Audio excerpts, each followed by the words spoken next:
आप सबको ये तो पता चल ही गया होगा कि टिम टिम कुक साहब जो हैं, जो सीईओ हैं एप्पल कंपनी के, वो इंडिया में आए हुए हैं। वो इंडिया के अंदर वड़ा पाव नहीं खाने आए हैं मधुरी के साथ।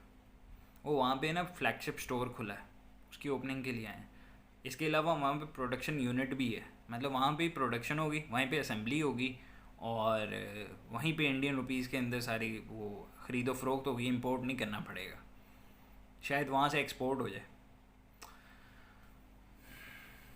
अब ये चीज़ जो है, इसके ऊपर हमें उनको दाद देनी पड़ेगी, इंडियंस को, उनकी गवर्नमेंट को। Congratulations to them, congratulations to the people of India, congratulations to the foreign office of India, congratulations to the business community of India, congratulations to the government of India. तो अब वहाँ पे उनकी अगर progress देखें, और वहाँ के जो बिजनेसमैन कम्युनिटी है, जिसके अंदर टाटा, अंबानी, बहुत बड़े बड़े नाम मौजूद हैं, इन सबको देखें, तो हमें फिर कुछ उनसे सीखना चाहिए। हाँ, अगर अलबत्ता एप्पल वाले पाकिस्तान के अंदर रियल इस्टेट में इन्वेस्ट करना चाहें तो सर बेतहाशा ज़मीन है आपके लिए।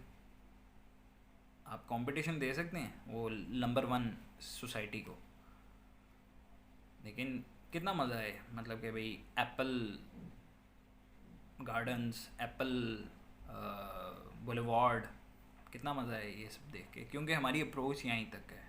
हम लोगों ने कभी भी लॉन्ग टर्म नहीं देखना होता, क्योंकि हमारे यहाँ एटमॉस्फेयर ही नहीं दिया जाता। लोग सोचते हैं कि अच्छा जी ठीक है, हमने बात करनी किससे, इस मौजूदा गवर्नमेंट से करनी है जो बैसाखियों के ऊपर खड़ी है, या आने वाली गवर्नमेंट से करनी है जिसकी कोई एश्योरिटी नहीं है कि उनके साथ हमारे सारे मामला तय हो जाएं, और जी फिर 3 साल बाद उनका तख्ता उलट दिया जाए और फिर आने वाली जो गवर्नमेंट है वो हमारे साथ काम करना रोक दे, क्योंकि यहाँ पे एटमॉस्फेयर ही नहीं है। और इसी सब एटमॉस्फेयर की वजह से ना एक बहुत ही ज़बरदस्त कंपनी थी जो कि इंटरनेशनल लेवल के ऊपर थी, बीको, Batala engineering company.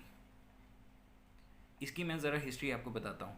Batala engineering company जो है ना, ये सीएम लतीफ़, चीफ मिनिस्टर नहीं, सीएम लतीफ़, चौधरी मोहम्मद लतीफ़ साहब, इन्होंने इंडिया के अंदर बनाई थी जब इंडिया और पाकिस्तान इकट्ठे थे 1932 के अंदर। 2 रूम्स, 2 कमरे और एक वरांदे के अंदर वो उनका प्रोडक्शन यूनिट था। अच्छी खासी बहुत बड़ी कंपनी उनकी बन गई हुई थी, लेकिन 1947 के अंदर माइग्रेशन करके वो पाकिस्तान आ जाते हैं और वो अपना सब कुछ जो है वो वहाँ पे छोड़ आते हैं। लेकिन इसके अलावा वो चूँकि एक अमीर आदमी थे, अमीर फैमिली थी, उन्होंने अच्छी खासी डोनेशंस दी पाकिस्तानी गवर्नमेंट को उस टाइम के ऊपर, ताकि वो अपने ऑपरेशंस को फंक्शन कर सके, अपने ऑफिस चला सके। और इसके साथ साथ उन्होंने यहाँ पे यूनिट भी लगाया है स्टील मिल का, स्टील फैक्ट्री का, जिसके ऊपर उन्होंने 6000 लोगों को एम्प्लॉयमेंट दी उस वक्त। और ये कोई मामूली सी कंपनी नहीं थी, ये बहुत ही ज़बरदस्त लेवल की कंपनी थी, बहुत ही ज़बरदस्त किस्म का प्रोडक्शन था इसके अंदर।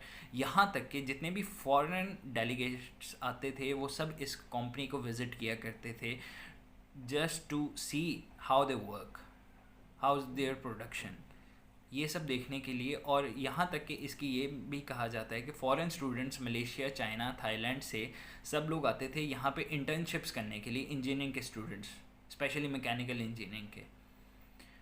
ये एक वाक़या है इसके अंदर कि जी के चाइना के फ़ॉरेन ऑफिस का एक डेलीगेशन आया हुआ था और उन्होंने बाकायदा से इसको विज़िट किया। उसके बाद उन्होंने चाइनीज़ इंजीनियर को भेजा यहाँ के बीको को देखने के लिए कि उसकी समझ क्या हो कि वो कंपनी फंक्शन कैसे करती है, ताकि उस लेवल की कंपनी, उस लेवल का प्रोडक्शन यूनिट जो है हम चाइना के अंदर लगा सकें।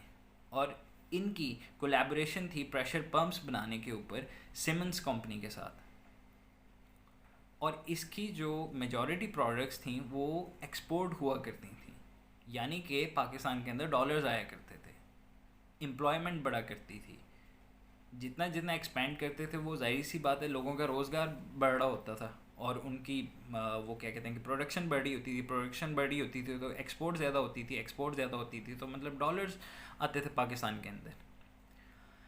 खैर ये सब चलता चलाता रहा और ये बहुत अच्छे लेवल पे काम करती रही जब तक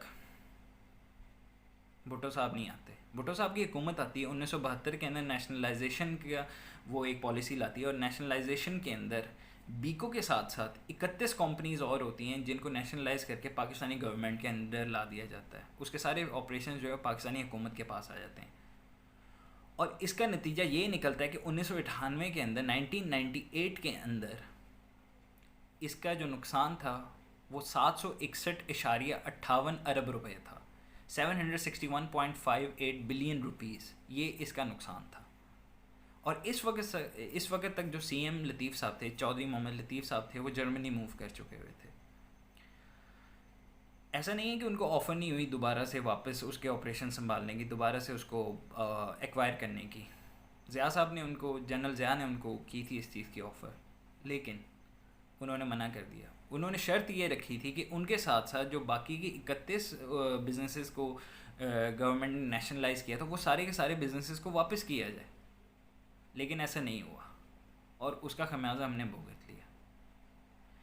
इस चीज़ से हमें समझ आता है कि जो चीज़ें हमारी फेवर में जा रही होती थी, वो सब ये सियासतदानों ने, हमारी हुकूमतों ने सब कुछ बर्बाद कर दिया, क्योंकि इनकी प्रायोरिटी इस तरफ नहीं थी। और हम लोग जो हैं वो एक रियल एस्टेट की तरफ, प्रॉपर्टीज़ बनाने की तरफ, हमारी जो एग्रीकल्चर ज़मीन थी उसके ऊपर प्रॉपर्टी बना दो, एग्रीकल्चर का बेड़ा गर्क कर दो। हम जो चीज़ एक्सपोर्ट किया करते थे वो हम इंपोर्ट करने लगे, और ये सारी चीज़ें जो है ये होती जा रही हैं और ये होती रहेंगी अगर आज कुछ ना बदला। इंडिया को भी यहाँ तक पहुँचने में कोई यकदम चुटकी मारी और वो पहुँच नहीं गए, उनको भी अच्छा खासा टाइम लगा है। उन्होंने अपनी गलतियों से सीखा है और उसके बाद उन्होंने उसको रीवैम्प किया और वो सारी की सारी चीज़ें जो हैं वो बेहतर की हैं उन्होंने। और आज ये सीन है कि वो उन्होंने स्पेस के अंदर अपनी सैटेलाइट्स भेजी, वहाँ से उन्होंने डॉलर्स कमाए।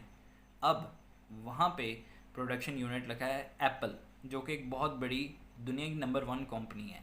पहले अरामको है, फिर इस हवाले से कि रेवेन्यू सबसे ज़्यादा जनरेट करती है वो एप्पल है।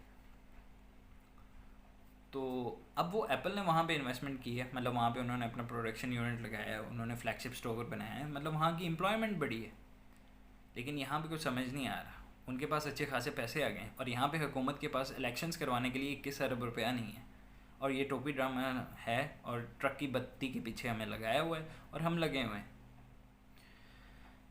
अल्लाह हम सबको ओवरसीज़ पाकिस्तानी बनाए यार, ताकि हम कुछ अपने अंदर बदलाव लाएं, हम अपने मुल्क के अंदर बदलाव ला सकें, और ताकि आने वाली नस्लें हमें गालियाँ न दें, उनको एक अच्छा बेहतर पाकिस्तान दे के जा सकें।